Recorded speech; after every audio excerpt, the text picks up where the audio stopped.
आखिर कैसे कोई व्यक्ति एक चलती हुई ट्रेन को रोक सकता है? कैसे कोई व्यक्ति बिना कहे किसी के मन की बातों को पढ़ सकता है? आखिर कैसे ऐसा हो सकता है कि कोई व्यक्ति उसके पास पहुंचा और वो आगे चलकर दुनिया में प्रतिष्ठित हो गया? नमस्कार, मैं हूं मनीष और आप देख रहे हैं मेरे साथ रिपोर्टिंग टाइम। आज बात करेंगे एक ऐसे व्यक्ति के बारे में जिसके चमत्कारों की चर्चा देश में ही नहीं बल्कि विदेशों तक में होती है। एक युवा योगी लक्ष्मण दास फर्रुखाबाद रेलवे स्टेशन में खड़ी रेलगाड़ी के प्रथम श्रेणी के डिब्बे में चढ़ गए। योगी अपनी ही मस्ती में खोए हुए थे। गाड़ी में कुछ देर बाद एक टिकट निरीक्षक वहां आया। निरीक्षक ने उस योगी को देखा और क्रोधित होकर उल्टा सीधा बकने लगा। अंग्रेजों का शासनकाल था और रेलगाड़ी के प्रथम श्रेणी में सन्यासी को देखकर टिकट निरीक्षक आग बबूला हो गया। पर योगी अपनी मस्ती में मस्त थे, इसलिए वह चुप रहे। कुछ देर बाद गाड़ी नीप करोरी गांव के एक छोटे स्टेशन पर रुकी। टिकट निरीक्षक ने योगी को अपमानित करते हुए उतार दिया। योगी वहीं शांत भाव से बैठ गए। गार्ड ने हरी झंडी हिलाई पर गाड़ी आगे नहीं बढ़ी। रेलगाड़ी के इंजन की जांच की गई तो वह एकदम ठीक पाया गया। अब तो चालक, गार्ड और टिकट निरीक्षक के माथे पर पसीना आ गया। कुछ यात्रियों ने टिकट निरीक्षक को सलाह दी कि बाबा को गाड़ी में बैठा लो, तब शायद गाड़ी चल पड़े। निरीक्षक की स्थिति ऐसी थी कि जैसे मरता क्या न करता। उसने बाबा से क्षमा याचना की और गाड़ी में बैठने का अनुरोध किया। बाबा बोले, चलो तुम कहते हो तो बैठ जाते हैं। बाबा के बैठते ही मानो कोई चमत्कार सा हो गया हो। गाड़ी चल पड़ी। इस घटना से वह योगी और नीप करोरी गांव प्रसिद्ध हो गया। कुछ समय बाद रेलवे डिपार्टमेंट ने उस गांव में एक स्टेशन बनाया। बाबा उस घटना के बाद कई साल तक उस गांव में रहे। तब से ही लोग उन्हें नीप करोरी वाले बाबा या नीम करौली वाले बाबा के नाम से पुकारते हैं। हम बात कर रहे हैं नीम करौली बाबा के बारे में। नीम करौली बाबा का सिद्ध कैंची धाम नैनीताल में स्थित है, जो रमणीय पहाड़ों के बीच बसा हुआ है। बाबा के भक्तों में एप्पल के फाउंडर स्टीव जॉब्स, हॉलीवुड अभिनेत्री जूलिया रॉबर्ट्स और फेसबुक के संस्थापक मार्क जुकरबर्ग भी शामिल हैं। बाबा स्वयं में तो सिद्ध व्यक्ति थे ही, साथ ही साथ बाबा के पास जो भी व्यक्ति आता था कभी खाली हाथ नहीं लौटता था। आज भी बताया जाता है कि बाबा के इस कैंची धाम में जो भी आता है उसकी सारी मुरादें पूरी होती हैं। कैंची धाम नैनीताल अल्मोड़ा मार्ग पर नैनीताल से लगभग 17 किलोमीटर एवं भवाली से 9 किलोमीटर पर स्थित है। नीम करौली बाबा की महिमा न्यारी है। भक्तजनों की माने तो बाबा की कृपा से सभी बिगड़े काम बन जाते हैं। यही कारण है कि बाबा के बनाए इस हनुमान मंदिर में भक्तों का सैलाब उमड़ पड़ता है। नीम करौली धाम को बनाने के संबंध में कई रोचक कथाएं प्रचलित हैं। बताया जाता है कि 1962 में जब बाबा ने यहाँ की जमीन पर अपने कदम रखे थे तो जनमानस को अपने चमत्कारों से आश्चर्यचकित कर दिया था। एक कथा के अनुसार 15 जून को आयोजित विशाल भंडारे के दौरान घी कम पड़ गया था। तब बाबा के आदेश पर पास की नदी का पानी कनस्तरों में लाया जाने लगा। जो पानी प्रसाद में डालते ही अपने आप घी में बदल गया। इस चमत्कार से भक्तजन नतमस्तक हो गए। तभी से उनकी आस्था और विश्वास नीम करौली बाबा के प्रति बना है। बाबा नीम करौली का जन्म उत्तर प्रदेश के फिरोजाबाद जिले के गांव अकबरपुर में हुआ था। बाबा का वास्तविक नाम लक्ष्मी नारायण शर्मा था। बाबा ने उत्तर प्रदेश के ही एक गांव नीम करौली में कठिन तप कर सिद्धियां प्राप्त की, जिसके बाद बाबा को जनसाधारण नीम करौली बाबा के नाम से पुकारने लगा। बाबा जी की गणना 20वीं शताब्दी के सबसे महान संतों में होती है।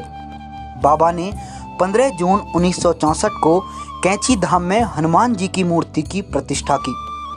तभी से यहाँ प्रतिवर्ष 15 जून प्रतिष्ठा दिवस के रूप में मनाया जाता है। चारों ओर से ऊंचे पहाड़ों से घिरे परिसर में हनुमान जी के अलावा भगवान राम, सीता माता तथा देवी दुर्गा जी के साथ नीम करौली बाबा का भी मंदिर स्थित है, जिसमें उनकी बिल्कुल सजीव सी प्रतिमा स्थापित है।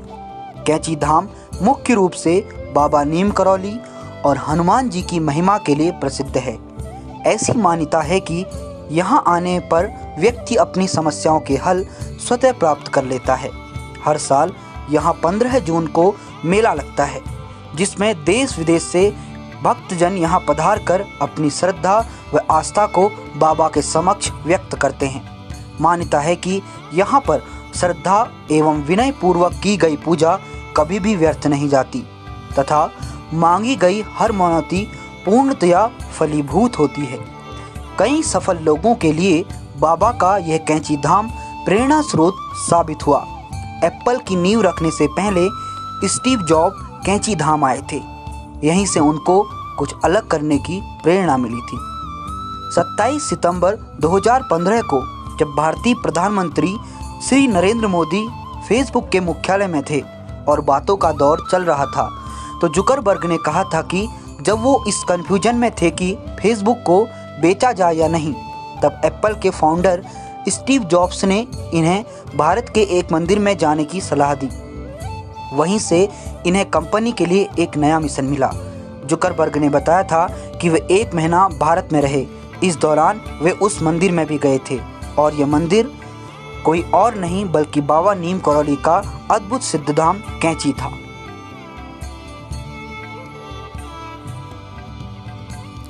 राजा हो या रंक, चाहे अमीर हो या गरीब, बाबा सभी को एक समान दृष्टि से देखते थे। लेकिन ऐसा क्या हुआ कि बाबा ने देश के प्रधानमंत्री से मिलने के लिए मना कर दिया? तो आइए देखते हैं ये रिपोर्ट। नीम करौली बाबा की अलौकिक शक्तियां पूरे देश में ही नहीं बल्कि विश्व में इतनी अधिक प्रकाशित हुई कि उनका नाम किसी से अनजान न रह गया।